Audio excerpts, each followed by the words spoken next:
Okay, after a year, let's get this thing back in. If I can remember how it goes in. 3 bolts, and there's a socket under there somewhere.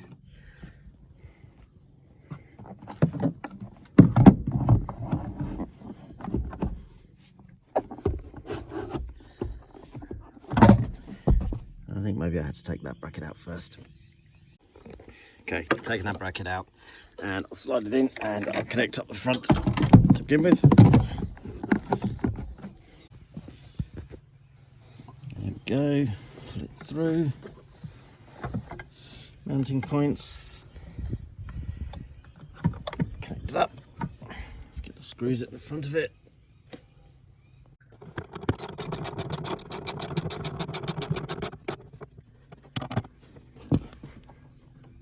Okay, nice and secure at the front.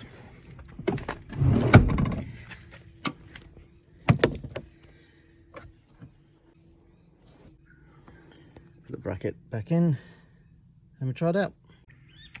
Okay, first test run. Forgot to put the fuse back in. That's it now, I'll give it another go. Okay, ignore the choice of music, that's just what's on the radio. Not sure if you can hear that coming across on the audio, but the bass is definitely working. And there's no distortion on it. Still a rubbish speaker though.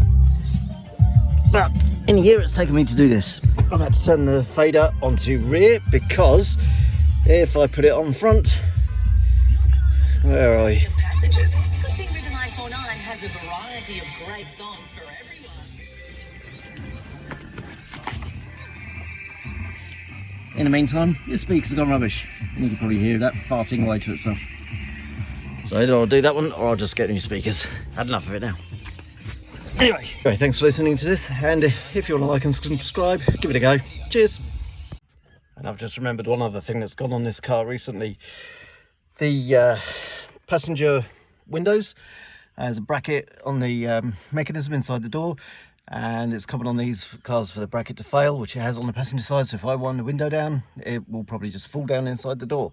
So at the moment it's permanently up. I've got a replacement actuator or window regulator, and I'll be swapping that out soon as well. I've already done the driver's side.